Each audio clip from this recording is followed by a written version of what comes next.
Gente, nós vamos, né, terminar o nosso evento. Nós vamos agora para realmente o nosso último palestrante, né, o doutor Marcelo Zugieto. Ele já se agoniou ali, já puxou a camisa para um lado, para o outro. Ele está doido para falar, não sei como ele. Isso eu fiz de propósito, de castigo. E Marcelo é uma pessoa que ele não consegue, ele já está rindo ali, ele não consegue, ele é muito agoniado. E aí ele liga para mim perguntando, você me botou por último? Aí eu falei, Marcelo, eu vou me explicar, vou dar os dois fundamentos pelos quais você ficou por último. Primeiro é um fundamento cristão, né? Os últimos serão os primeiros. E o segundo é que você fala muito com respeito a prazo regulamentar. Então, por último, você pode falar aí até segunda-feira que a gente vai ficar aqui escutando, porque é sensacional ouvir você trazer aí as reformas que aconteceram na lei de execuções penais a partir do projeto que agora é a lei anticrime, né? E olha, tem aí, doutor Marcelo, para você ter uma ideia, tem 60 pessoas na plataforma esperando você falar e vou lhe dizer, não tem tempo regulamentar. Eu só quero que você lembre que hoje é sexta-feira, as esposas estão esperando, não é? Os esposos também estão esperando, o Vinho está lá ali esperando também. Então, veja, tem um prazo regulamentar, 20 minutos, já vai se exceder aí às 22 horas. E se você puder, né, resumir, senão você fica falando e eu prometo que eu vou ficar aqui me ouvindo, tá certo? Doutor Marcelo, seja bem-vindo, muito obrigado, meu amigo, porque você está sempre com a gente, tá certo? Você também é cadeira cativa na Escola de Advocacia Criminal, execução penal, eu acredito que no Brasil ninguém conhece mais de execução, são 33 anos no Ministério Público, né? E sempre a maioria deles, acho que 23 ou mais de 20 anos aí na execução penal. E depois, agora, como advogado, você tem feito um trabalho notável e excelente, já reconhecido pela advocacia pernambucana, no âmbito de execução penal. Então, doutor Marcelo, o senhor está com a palavra por 20 minutos. Oi, Emerson. Estou lhe ouvindo. Pode falar, agora é com você. Estou lhe ouvindo. Oi, Emerson. Agora, não estou lhe ouvindo. Está ouvindo agora? Alô, doutor Marcelo?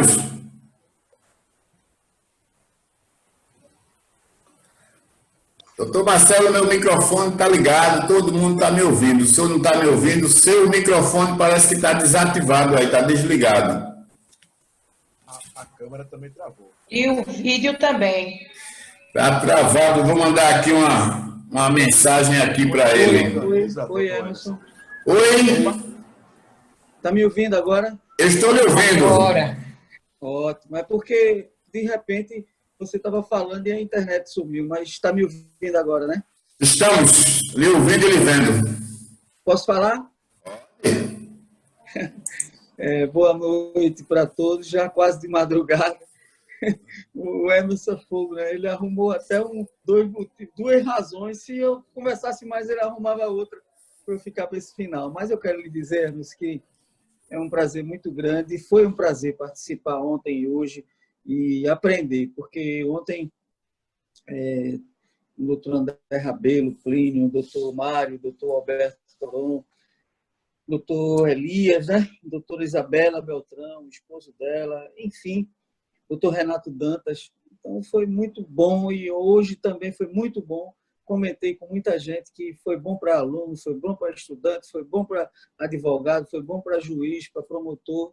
E eu quero lhe dizer, sem qualquer jogo de cena, que foi o melhor seminário de direito que eu já vi. Talvez até pelo tempo de cada um, não é? De 20 minutos, que a pessoa ali procura sintetizar aquilo tudo e não fica cansativo, não é? Mas ainda mais nessa época que a gente está tudo virtual. Então, você está de parabéns. Eu creio que num momento como esse, com a legislação oscilando ao sabor e ao humor do Congresso e do presidente da Câmara, enfim, da sociedade muitas vezes adormecida, eu acho que discutir direito foi maravilhoso dessa forma que você fez. E eu tenho recebido exatamente esses elogios. Então, não estou fazendo absolutamente nada que não seja merecido, não estou dizendo nada que não seja merecido. E eu quero, de antemão, parabenizar você, né, como estou fazendo agora. Eu acho que isso vai ter uma repercussão muito grande e você está com a responsabilidade de renovar isso periodicamente. E parabenizar todas as pessoas que falaram. Muita gente falou o que eu gostaria de ter falado, entendesse? Então, muita gente falou que quem manda é a lei, não o juiz. Né? E quantas vezes você entra na sala da audiência e o cara, quem manda sou eu, quem manda é a lei. Né? E a gente precisa ouvir isso, dizer isso e pregar e praticar isso realmente. Né? O juiz não pode condenar quando o Ministério Público pede absolvição, mas essa é uma mudança que a legislação nos impõe e é inconstitucional. Então, muita coisa do que foi falado, né, eu aprendi e eu gostaria de ter falado. Então, foi muito proveitoso para todo mundo, para mim, de modo especial. Eu vou falar um pouco sobre a reforma da Lei da Execução Penal e vou me reportar, Emerson. Estão me ouvindo ainda?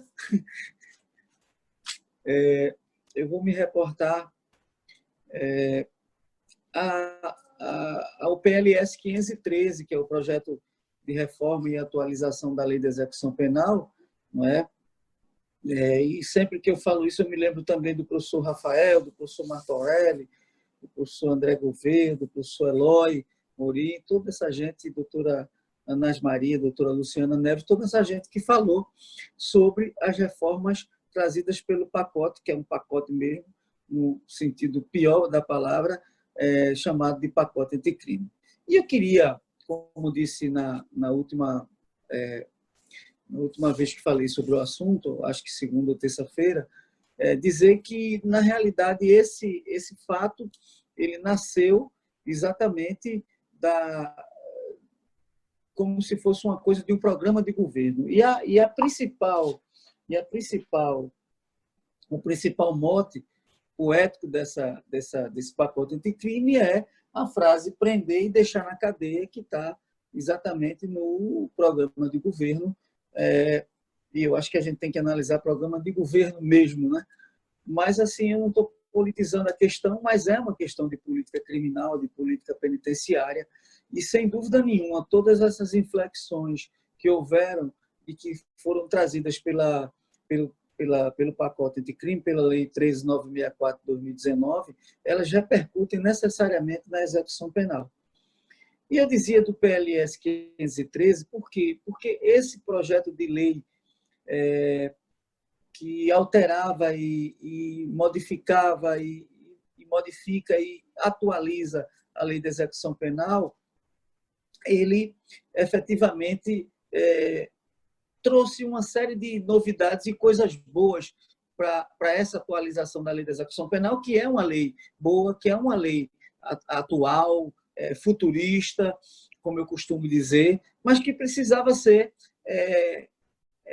implementada com as novas tecnologias, ela foi antes de 88, né, porque ela é de 84, a Lei 7210, precisava alguns ajustes em termos de se tornar ainda mais dentro da Constituição Federal, atendendo ao que a Constituição Cidadã nos diz, nos impõe, nos prescreve.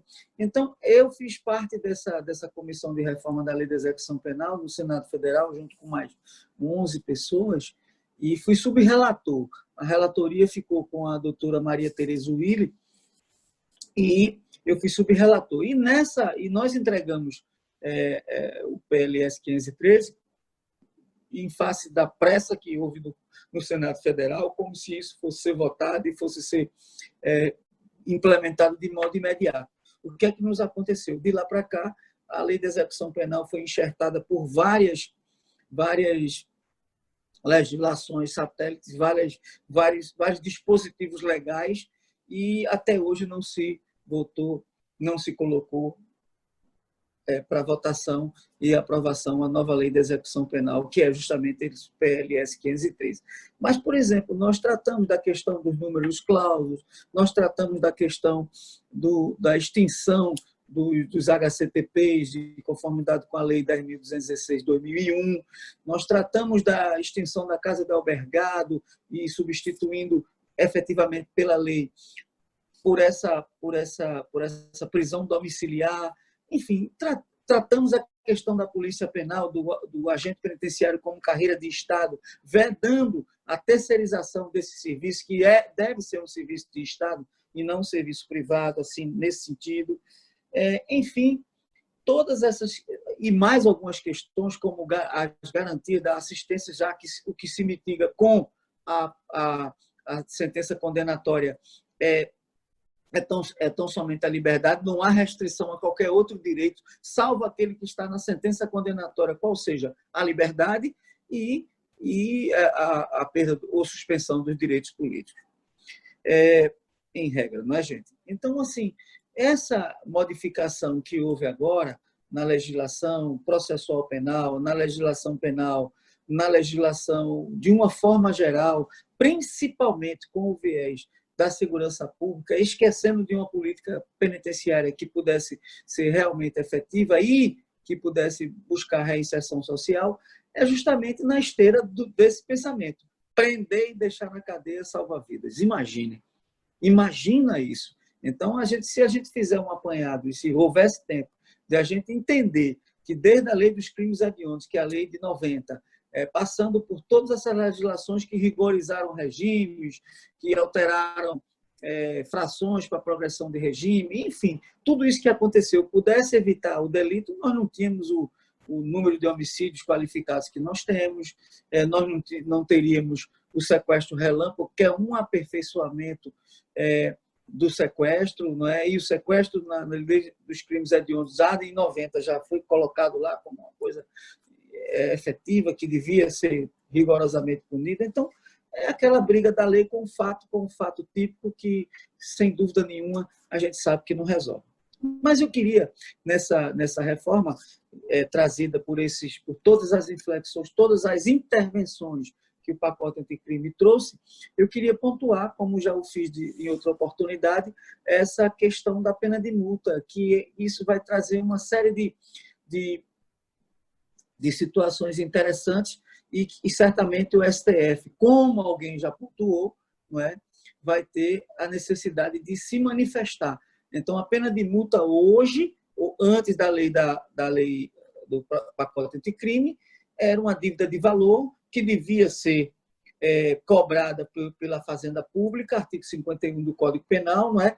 E que hoje passa a ser mais um ônus para o juízo de execução penal. E eu me pergunto, o promotor de execução penal, o juiz de execução penal, vão ter esse tempo e essa estrutura para fazer a cobrança pela Fazenda Pública, porque quem tem que fazer são os advogados do Estado, não é? Então, essa situação, para mim, é um dado que certamente será objeto de várias demandas e demandas importantes. A outra demanda importante, e tudo, como eu disse, reflete na execução penal, é a alteração do limite da pena, né, de 30 para 40 anos, a progressão de regime, não é? A questão do livramento condicional, que eles modificaram tanto que, na progressão de regime, fizeram um verdadeiro elenco de frações a partir de 16%, até 70%. E, para algumas situações, a vedação, não é? A questão da organização criminosa. Tudo hoje é organização criminosa. O que era quadrilha é organização criminosa. E o que é mais grave, né? Além da questão que foi detalhada ontem, sobre a apreensão dos bens, que foi muito bem detalhada, a questão do juízo do Tribunal do Júri aplicar uma pena de 15 anos ou mais de 15 anos, já promover a execução provisória. E aí, esse detalhe é bem importante, porque uma coisa é a execução provisória, outra coisa é a antecipação do cumprimento da pena. Estou me reportando, me parece que é o doutor Rafael, não é? A questão da própria legítima defesa, uma repetição que o doutor André ontem falou, tudo isso repercute na execução penal. Então, vocês imaginem que eu entendo que o estrito cumprimento do dever legal é muito mais importante e mais forte, como disse o doutor André Rabelo ontem, do que propriamente essa legítima defesa trazida meramente para cumprir uma promessa de campanha, porque nenhum sentido se faz. Então, assim, quando se altera a lei da droga, quando se altera a progressão de regime com essa série de infrações, quando se altera e se proíbe o livramento condicional, quando se coloca, como a doutora falou agora há pouco, a questão da doutor Martorelli, doutor André, doutora Luciana, e muita gente falou sobre isso, pelo menos pincelou essa questão da transação penal, por assim dizer, nessa não percepção penal, não é? A questão do Ministério Público, que para mim é um instituto de natureza híbrida. Por quê? Porque começa administrativo e termina com a homologação do juiz, na verdade, mas que repercute, sim, na execução da pena. Dessa feita, repercute positivamente.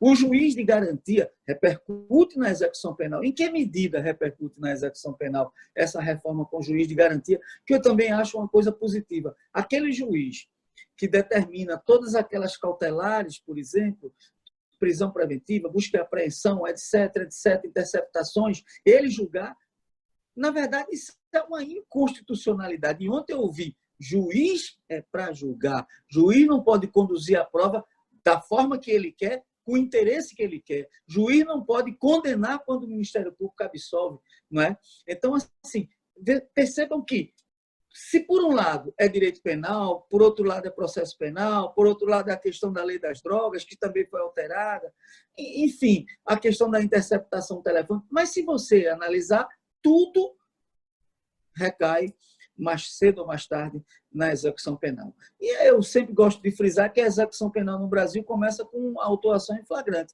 porque mais de 70% das pessoas que são presas em flagrante delito terminam sendo condenadas. Ainda mais quando a gente está num atraso, por exemplo, em relação ao Uruguai, em relação ao México, em relação a vários países da América Latina, no que diz respeito a esse juiz de garantia, que, para mim, é a única coisa, diria assim, mais de forma positiva que esse pacote anticrime trouxe. Então, no âmbito da execução penal, nós vamos sofrer diversas situações onde aí, doutor Emerson e demais colegas e meus alunos, as pessoas que estudaram comigo na faculdade, que alguns estão aí, vejam, o que eu acho é que, nesse momento, a advocacia que será importante.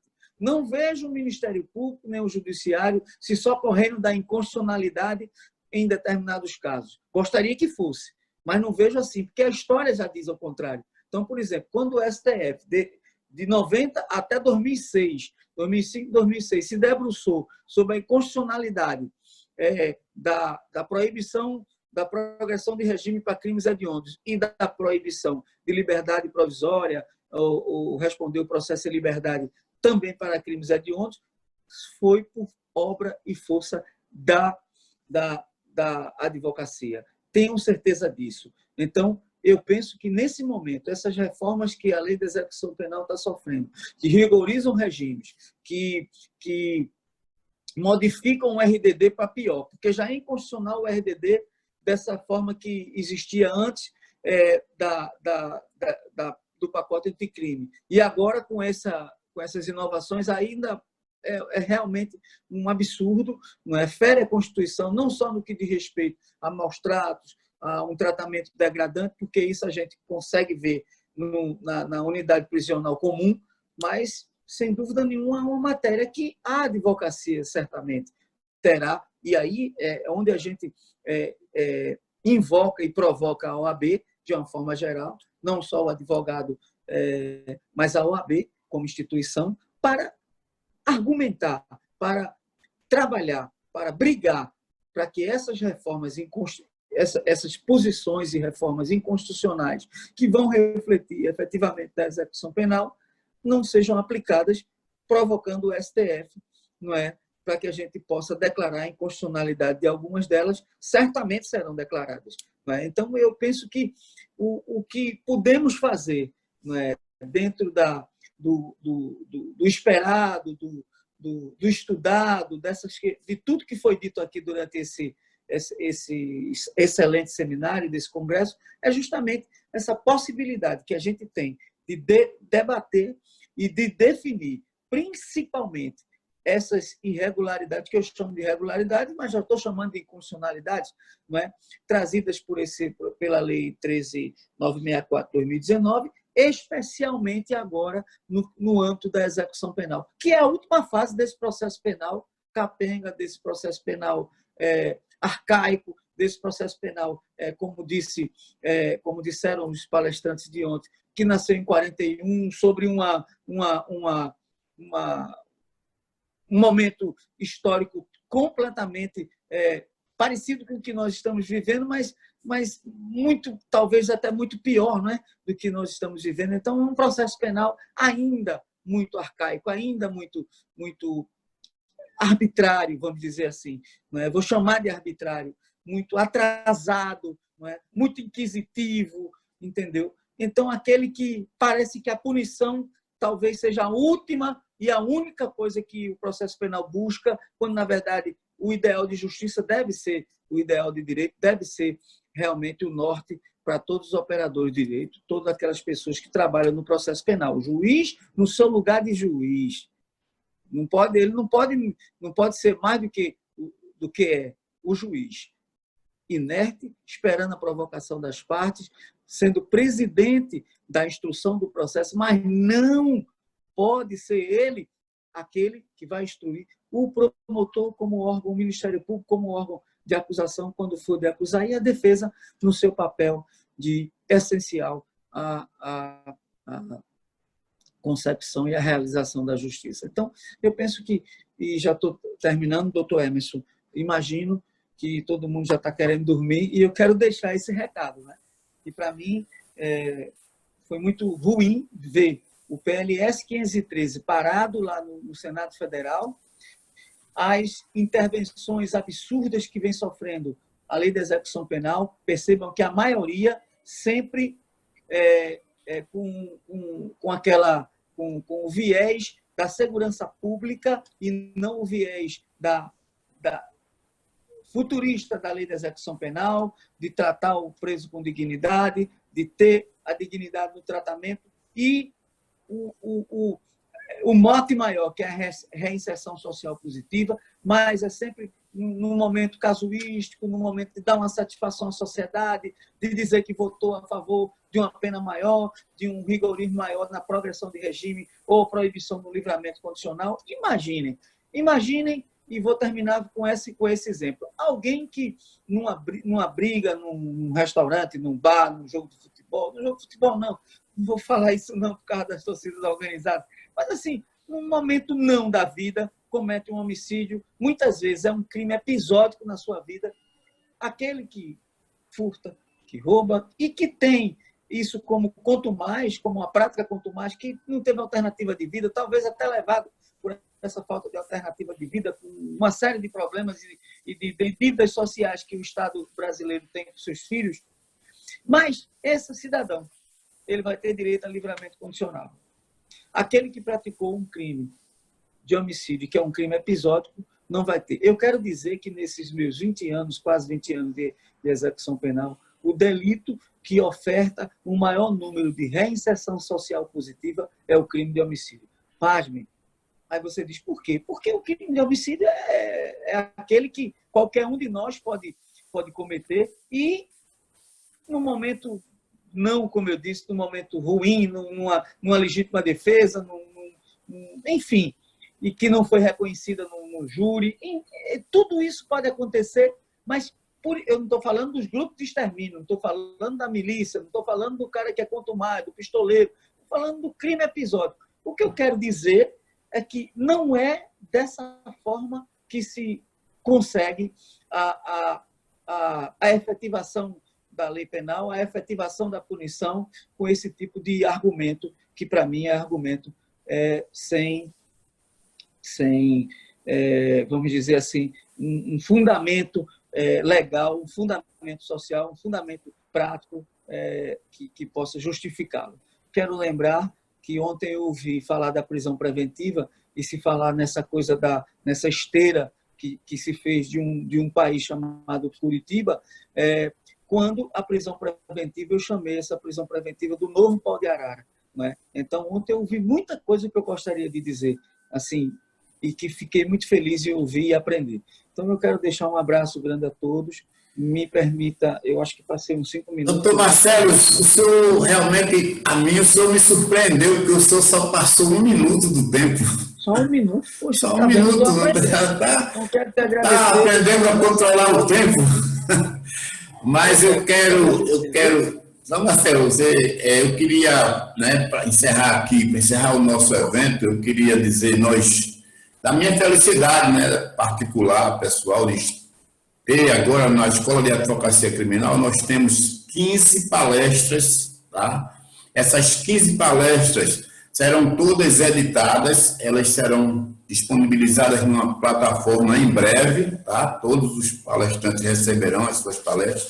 E eu quero agradecer aqui ao doutor André Rabelo, doutor Plínio Nunes, doutor Mário de Oliveira Filho, doutor Alberto Torão, doutor Renato Dantas, doutora Isabela Beltrão, doutor Emerson Beltrão, doutora Naís Maria Ferreira, doutor Aquiles Perazzo, doutor Eloy Mouri Fernandes, doutor André Gouveia, doutor Martorelli Dantas, doutor Rafael Fonseca, doutora Luciana Neves e ao doutor Marcelo Zugiete, esses 15 palestrantes que enriqueceram aí o nosso seminário. Parabenizar a todos, tá? Agradecer a presença de todos os alunos, de todos os professores, de todos os advogados que estiveram aqui com a gente e dizer, espero que nós tenhamos, né, podido corresponder às expectativas de cada um e vamos voltar em breve e quero deixar aqui para vocês, porque hoje é sexta-feira, um brinde para todo mundo e agradecer a doutora Alexandra Silva, nossa fotógrafa, tá? Amanhã não se preocupe que a rede social vai estar com as fotos de vocês, com tudo, que a Alessandra está aí fazendo isso. E a gente tem que rir, porque ela passa o tempo todo rindo, a gente tem que rir.